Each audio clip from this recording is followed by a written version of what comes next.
రైతు ధాన్యం అమ్మడానికి వచ్చాడు. కొనుగోలు కేంద్రాల వద్ద అంతా గందరగోళం.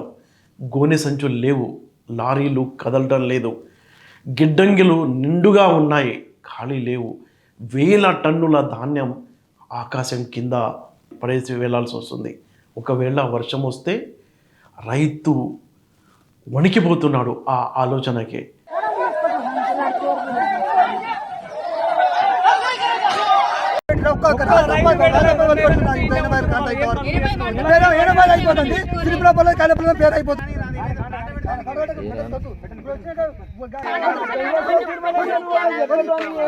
తెలంగాణలో యాసంగి కొనుగోళ్ల వ్యవస్థ టోటల్గా కుప్పకూలిపోయిందా?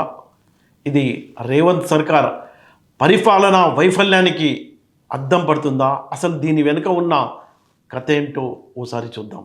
నువ్వు హైదరాబాద్లో కూర్చొని అంత మంచిగా ఉందని చెప్పుడు కాదు, కళ్ళాళ్ళకి వచ్చి మాట్లాడు, మార్కెట్లకు వచ్చి మాట్లాడు. సిద్దిపేట మార్కెట్ యార్డ్ ఇప్పటికి 3 రోజులు తాళమేసి పెట్టిరు. లోపలికి వడ్లు పోనిస్తలేరు, మక్కలు పోనిస్తలేరు. ఏమైందంటే లోపల మాల్ బాగున్నది, సంచులు బాగున్నాయి, మరి లారీలు తెచ్చే శాతం అయితలేదా? లారీలు లేనికి కూడా 4 రోజుల నుంచి మార్కెట్ తాళమేసి పెడతారా? సిద్దిపేట మార్కెట్ యార్డ్ 3-4 రోజులు తాళమేసి పెట్టిండ్రు. ఏంది అంటే మాల్ బాగున్నది, లారీలు దొరుకుతలేవు. లారీలు కూడా పెట్టలేని చేతగాని ప్రభుత్వమా? కాంట పెట్టాలంటే ఇబ్బందే, సంచులు ఇయ్యాలంటే ఇబ్బందే, లారీలు ఇయ్యాలంటే ఇబ్బందే, మిల్లులు దించుకోవాలంటే కూడా తిప్పలే ఉన్నది. ఇప్పుడు వచ్చిన తర్వాత వడ్లను మాయిశ్చర్ వచ్చిన తర్వాత సంచులు ఇయ్యడానికి 1 వారం రోజులు పడుతుంది, సంచులు ఇచ్చినాక కాంట చేయడానికి 1 వారం రోజులు పడుతుంది, లారీలు నింపడానికి 1 వారం రోజులు పడుతుంది, మిల్లులు దించుకోవడానికి 1 వారం రోజులు పడుతుంది. పండించిన పంట అమ్ముకోవడానికి 1 నెల రోజులు ఒక్కొక్క రైతు పడిగాపులు కాయాల్సిన పరిస్థితి ఏర్పడతా ఉంది నీ ప్రభుత్వంలో. తెలంగాణలో వరి మొక్కజొన్న కొనుగోళ్ల వ్యవహారం రేవంత్ సర్కార్కు అగ్ని పరీక్షగా మారింది. ఎందుకంటే నిల్వ సంక్షోభం, రవాణా వ్యవస్థ, సమన్వయ లోపం, 3 కారణాలు మనం చెప్పుకోవచ్చు. ప్రధానంగా గోనె సంచుల కొరత. అంటే ఈ గోనె సంచుల కొరత ఎందుకు వచ్చింది అంటే ప్రభుత్వం ఏం చెప్తుందంటే పంట దిగుబడి భారీగా పెరిగింది అని. జనరల్గా ధాన్యం కొనుగోలు చేసిన తర్వాత వాటిని నిల్వ చేయడానికి ఈ గన్నీ బ్యాగ్స్ అవసరం అవుతాయి. సమయానికి ఈ గన్నీ బ్యాగ్ అందుబాటులో లేకపోవడంతో ధాన్యం అంతా కుప్పలు కుప్పలుగా కొనుగోలు కేంద్రాల వద్ద అలా పడేసి వేచి చూడాల్సిన దుస్థితి ఉంది. అసలు ఎందుకు ఈ గన్నీ బ్యాగ్ల కొరత వచ్చింది అని మనం చూసుకున్నట్లయితే దానికి ఒక 4-5 కారణాలు మనం చెప్పుకోవచ్చు. ఒకటి, దిగుబడి భారీ ఎత్తున పెరిగింది, అదైతే వాస్తవం. ఇంకోటి ఏంటంటే ఈ గన్నీ బ్యాగులు కేంద్ర ప్రభుత్వం సప్లై చేయాలి, అది జూట్ కార్పొరేషన్ ద్వారా రావాల్సి ఉంటుంది. ఇంకొకటి ఏంటంటే గన్నీ బ్యాగ్ రీసైక్లింగ్లో జాప్యం. గత సీజన్లో వాడిన గన్నీ బ్యాగ్లను మళ్ళీ వాటిని గిడ్డంగిలో వేసిన తర్వాత ఆ రీసైక్లింగ్ చేసి మళ్ళీ అవి అందుబాటులోకి తీసుకొస్తారు. దాంట్లో కూడా భారీ జాప్యం జరిగింది. రవాణాలో వైఫల్యం చెప్పుకోవచ్చు. ఎందుకంటే జూట్ మిల్లుల నుంచి రాష్ట్రాల కొనుగోలు కేంద్రాల వరకు అవి రావడంలో బాగా జాప్యం జరిగింది. ఇక సమన్వయ లోపం, రైతులు, కొనుగోలు కేంద్రాలు, అలాగే ఈ marketing department, civil supplies department సమన్వయ లోపం చాలా స్పష్టంగా కనిపిస్తుంది. ఏ జిల్లాల్లో ఎంత కొరత ఉంది, ఎంత పంట ఉంది అనే డేటా ఎవరి వద్ద లేకపోవడంతో మొత్తం ఈ గందరగోళ వ్యవస్థ నెలకొంది గన్ని బ్యాగులకు సంబంధించి. యాసంగిలో 90 లక్షల మెట్రిక్ టన్నుల ధాన్యాన్ని కొనుగోలు చేస్తామని రాష్ట్ర ప్రభుత్వం ప్రకటన చేసింది. 8,500 కొనుగోలు కేంద్రాలు ప్రారంభిస్తామని చెప్పి హామీ ఇచ్చింది. కానీ ఆచరణలోకి వచ్చేటప్పటికి ఈరోజు మొత్తం తెలంగాణ రాష్ట్ర వ్యాప్తంగా కొనుగోలు కేంద్రాలు అన్నీ ప్రారంభం కాలేదు. అదే సందర్భంలో అనేక చోట్ల కళ్ళాల్లో ధాన్యం పెట్టుకొని ఓ తీవ్రమైనటువంటి ఇబ్బందులకు రైతాంగం గురవుతున్నారు. అక్కడ కొనుగోలు కేంద్రానికి వచ్చినటువంటి ధాన్యాన్ని సకాలంలో కొనుగోలు పూర్తి చేసి అక్కడి నుంచి మిల్లులకు పంపేటువంటి దాంట్లో పూర్తిగా వైఫల్యం ఉంది. అదే రకంగా కొనుగోలు చేసేటువంటి సందర్భంలో 2 కిలోల నుంచి 4-5 కిలోల దాకా బస్తాకు తరుగు తీస్తున్నటువంటి పరిస్థితి ఉంది. ఇది రైతాంగం ఆరుగాలం కష్టపడి పండించినటువంటి రైతాంగానికి ఒక తీవ్రమైనటువంటి నష్టాన్ని కలిగించేటువంటి చర్య.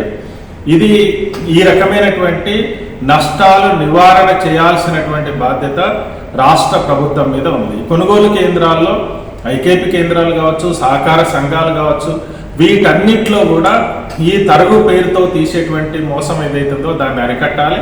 అదే రకంగా కొనుగోలు కేంద్రం నుంచి మిల్లుకి వెళ్ళిన తర్వాత మిల్లు దగ్గర కూడా తరుగు తీస్తున్నటువంటి పరిస్థితి ఉంది. ఈ తరుగు పేరుతో చేసేటువంటి మోసాన్ని అరికట్టాలని చెప్పి తెలంగాణ రైతు సంఘం డిమాండ్ చేస్తుంది. అదే రకంగా వచ్చినటువంటి ధాన్యాన్ని సకాలంలో కొనుగోలు పూర్తి చేసేసి సకాలంలో మిల్లులకు పంపించాలి. ఇప్పుడు అకాల వర్షాలు వస్తున్నాయి, వడగళ్ల వాన వస్తుంది. ఇట్లాంటి సందర్భాలలో ఒక తీవ్రమైనటువంటి నష్టానికి రైతాంగం గురవుతున్నారు. అమ్మిన తర్వాత కూడా మొత్తం మిల్లుకి వెళ్ళేదాకా కూడా రైతాంగమే బాధ్యత చూసుకోవాల్సినటువంటి పరిస్థితి ఏర్పడుతుంది. దీన్ని నివారించాలని చెప్పి మేము కోరుతున్నాం. అదే రకంగా పండినటువంటి మొక్కజొన్నలు కానీ, అదే రకంగా జొన్నలు కానీ, ఇప్పుడు కుసుమలు కల్లాల్లోకి వచ్చి ఉన్నాయి, పొద్దుతిరుగుడు పూలు. వాటిని కూడా కొనుగోలు చేసేటువంటి మార్కెట్ ద్వారా కొనుగోలు చేస్తామంటున్నారు. హడావుడిగా కొన్ని కేంద్రాలు ప్రారంభిస్తున్నారు. ఆచరణలోకి వచ్చేటప్పటికి ఆ కొనుగోలు అన్నిటినీ పూర్తి చేయడం లేదు. ఇప్పుడు ఉమ్మడి మెదక్ జిల్లాలో కానీ, అదే రకంగా ఉమ్మడి మహబూబ్ నగర్ జిల్లాలో కానీ మొక్కజొన్నలు కానీ లేదా కుసుమాలు కానీ ఒక తీవ్రమైనటువంటి ఇబ్బందులు ఎదుర్కొంటున్నారు. రంగారెడ్డి జిల్లాలో కూడా అదే రకమైనటువంటి పరిస్థితి ఉంది. రాష్ట్ర వ్యాప్తంగానే యాసంగిలో పండినటువంటి పంటల్ని సకాలంలో కొనుగోలు చేయకపోవడం వల్ల రైతులు తీవ్రమైనటువంటి ఇబ్బందులకు, ఆవేదనకు గురవుతున్నారు. దీన్ని నివారించేటువంటి దిశగా రాష్ట్ర ప్రభుత్వం తక్షణం చర్యలు చేపట్టాలి. లేకపోతే గనక రాష్ట్ర వ్యాప్త ఆందోళన పోరాటాలు ఉధృతంగా జరుగుతాయని చెప్పి హెచ్చరిస్తాం. ఇక సెకండ్ మనం చూసుకున్నట్లయితే హమాలీల కొరత. ఏదైతే గ్రామీణ ప్రాంతాల్లో ఈ ధాన్యం లోడ్ చేయడానికి, అన్లోడింగ్ చేయడానికి మనుషులు కావాలి, లోడ్ చేయడానికి, వాళ్ళ కొరత విపరీతంగా ఉండడంతో ఒక రోజులో పూర్తి కావాల్సిన పని 4-5 రోజులు పడుతుంది. ఇక రవాణా సంక్షోభం అని చెప్పవచ్చు. వేల కొలది లారీలు ధాన్యం నిల్వలతో ఎక్కడికక్కడ ఆగిపోయాయి.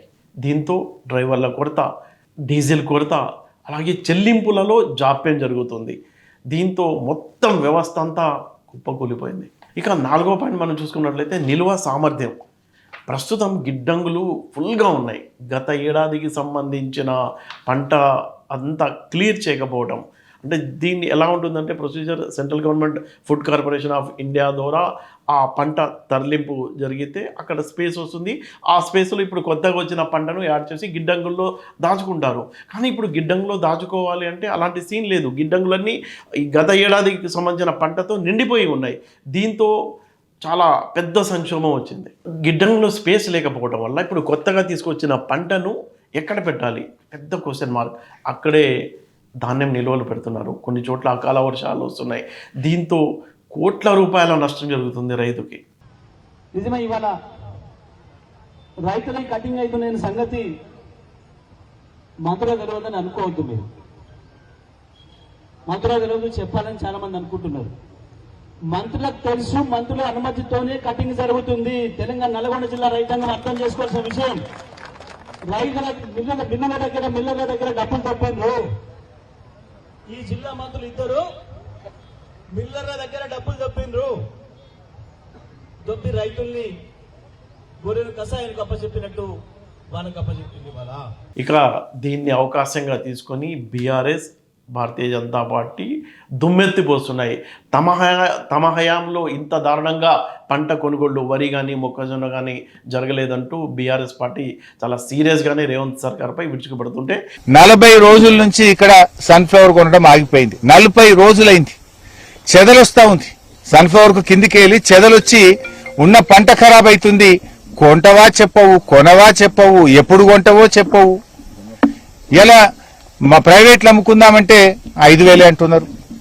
మద్దతు ధర చూస్తే 7,720 రూపాయలు.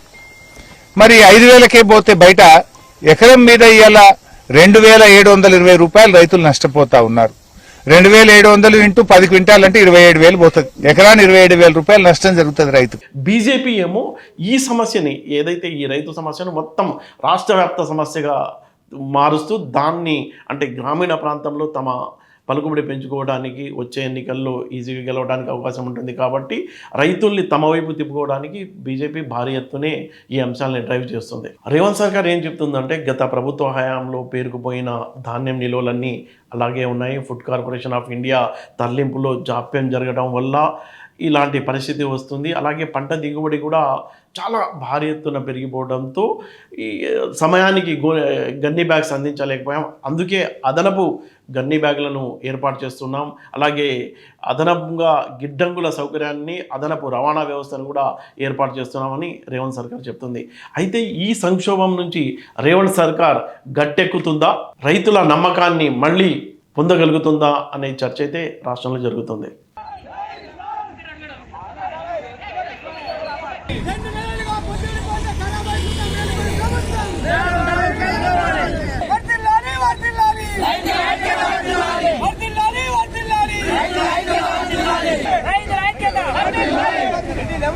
రైతు